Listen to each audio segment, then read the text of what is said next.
മാങ്കുളം സുബ്രഹ്മണ്യ സ്വാമി ഭദ്രകാളി വനദുർഗ ദേവീ ക്ഷേത്രത്തിൽ തിരുവുത്സവവും പ്രതിഷ്ഠാ വാർഷികവും പൊങ്കാലയും ഏപ്രിൽ 1 മുതൽ 7 വരെ നടക്കും. 1-ാം തീയതി രാവിലെ 10-നും 11-നും ഇടയിൽ ഉത്സവത്തിന് കൊടിയുയരും. 6-ാം തീയതി ക്ഷേത്രത്തിൽ പൊങ്കാലയും 7-ന് താലപ്പൊലി ഘോഷയാത്രയും നടക്കും. മാങ്കുളം സുബ്രഹ്മണ്യ സ്വാമി ഭദ്രകാളി വനദുർഗ ദേവീ ക്ഷേത്രത്തിൽ 7 ദിവസം നീളുന്ന ഉത്സവ ആഘോഷങ്ങൾക്കാണ് ഏപ്രിൽ 1-ന് തുടക്കം കുറിക്കുന്നത്.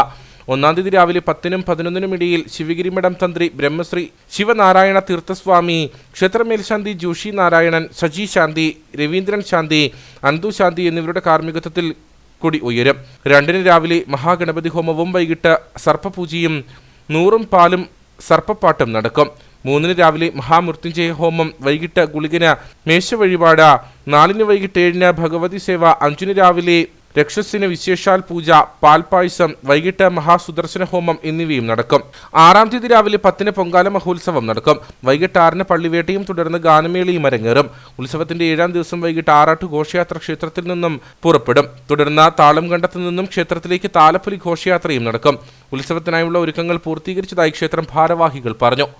മാങ്കുളം ശ്രീ സുബ്രഹ്മണ്യ സ്വാമി ക്ഷേത്രത്തിലെ തിരുവുത്സവം ഏപ്രിൽ 1-ാം തീയതി രാവിലെ 10 മണിക്കും 11 മണിക്കും ഇടയ്ക്കുള്ള ശുഭമുഹൂർത്തത്തിൽ കൊടിയേറുകയാണ്. ഈ അവസരത്തിൽ അടിമാലി യൂണിയൻ്റെ നേതാക്കളും വനിതാ സംഘം നേതാക്കളും യൂത്ത് മൂവ്മെൻറ്റ് നേതാക്കളും ഉൾപ്പെടെയുള്ള നേതാക്കളും മാങ്കുളത്തെ മുഴുവൻ ഭക്തജനങ്ങളും ഈ അവസരത്തിൽ പങ്കെടുക്കുന്നതാണ്. ശേഷം ബാക്കി 1 തൊട്ട് 7 വരെയാണ് ക്ഷേത്ര തിരുവുത്സവം. 6-ാം തീയതി മാങ്കുളം പൊങ്കാലയും, വൈകുന്നേരം കോട്ടയം കമ്മ്യൂണിക്കേഷൻ്റെ ഗാനമേളയും, 7-ാം തീയതി താളങ്കണ്ടത്ത് ആരംഭിക്കുന്ന താലപ്പൊലി ഘോഷയാത്രയും ഉണ്ടായിരിക്കുന്നതാണ്. ഉത്സവാഘോഷങ്ങളുടെ ഭാഗമായി ക്ഷേത്രത്തിൽ എല്ലാ ദിവസവും 3 നേരം അന്നദാനം ക്രമീകരിച്ചിട്ടുണ്ട്. വിവിധ ദിവസങ്ങളിൽ കലാസന്ധിയും അരങ്ങേറുമെന്ന് ക്ഷേത്രം president Shiji Karikkanatt, secretary Mohandas Mukalayil, vice president Seema Kalesh, ആഘോഷ കമ്മിറ്റി കൺവീനർ കലേഷ് കുമാർ മുണ്ടപ്ലാക്കൽ എന്നിവർ അറിയിച്ചു.